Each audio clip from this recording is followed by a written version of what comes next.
સુરતની જાણીતી વેન્યુરા air connect company સાથે એરક્રાફ્ટ ખરીદીના નામે 2.33 કરોડની ઠગાઈ કરવાના આરોપસર ભૂતપૂર્વ સીઈઓ કાર્તિકેય શંકરલાલ ગરાસિયાની ધરપકડ કરવામાં આવી।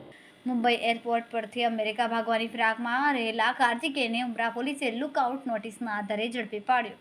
પોલીસ તપાસમાં ચોંકાવનારી વિગતો બહાર આવી છે, જેમાં આરોપી 4700 કલાકથી વધુનો ફ્લાઇંગ અનુભવ ધરાવે છે અને તેની પાસે અમેરિકન લાયસન્સ પણ છે।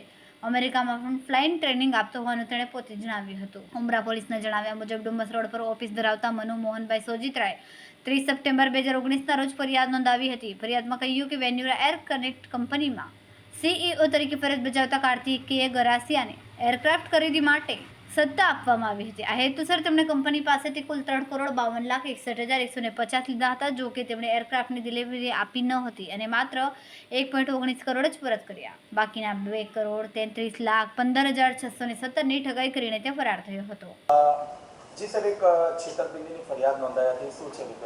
હા, ઉમરા પોસ્ટે 327/2019 સાલમાં ગુનો દાખલ થયેલો 408/420 મુજબનો, જેમાં વેન્ચુરા કંપનીમાં કામ કરતા કાર્તિકેય શંકરલાલ ગરાસિયા જે સીઈઓ તરીકે કામ કરતા હતા અને વેન્ચુરા કંપનીને એક એરક્રાફ્ટ ખરીદવાનું હતું અને પોતે એમણે એમ કહેલું કે મારી ગોલ્ફ એરો કરીને કંપની છે અમેરિકામાં, એમના થ્રુ હું તમને અપાઈ દઈશ એરક્રાફ્ટ। એના અનુસંધાને વેન્ચુરા કંપનીએ એમને $5,25,000 એના ખાતામાં ટ્રાન્સફર કરેલા, જે અનુસંધાને એ વેન્ચુરા કંપનીએ પાછળથી એમને ડિલિવરી નહીં થતા એરક્રાફ્ટની અને આને ગલ્લા તલ્લા કર્યા બાદ ગુનો દાખલ થયેલો છેતરપિંડીનો।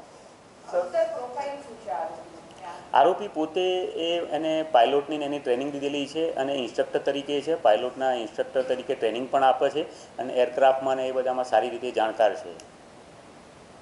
સર, કેટલા કરોડની છેતરપિંડીની ફરિયાદ નોંધાઈ છે, કઈ રીતે ઝડપી પાડવામાં આવ્યો? એને 2,33,000 આપણા અંદાજિત $3,60,540 થાય છે, જેની ઇન્ડિયન કરન્સી કિંમત છે 2,33,15,617, જે તે વખતે 2019માં જ્યારે ગુનો દાખલ થયેલો ત્યારે આટલી છેતરપિંડીનો ગુનો દાખલ થયેલો। કઈ રીતે ઝડપી પાડવામાં આવ્યો? એને જે તે વખતે એ અમેરિકા હતો, પછી અહીંથી એલઓસી જાહેર થયેલી, તો ત્યાંથી પછી જ્યારે પાછો જવા ગયો ત્યારે એરપોર્ટ ઉપર ત્યાં પકડાઈ ગયેલો છે અને ઉમરા પોસ્ટથી ત્યાં લઈ આવેલા છે માણસો અને અહીંયા હાલ તપાસમાં રિમાન્ડ હેઠળ।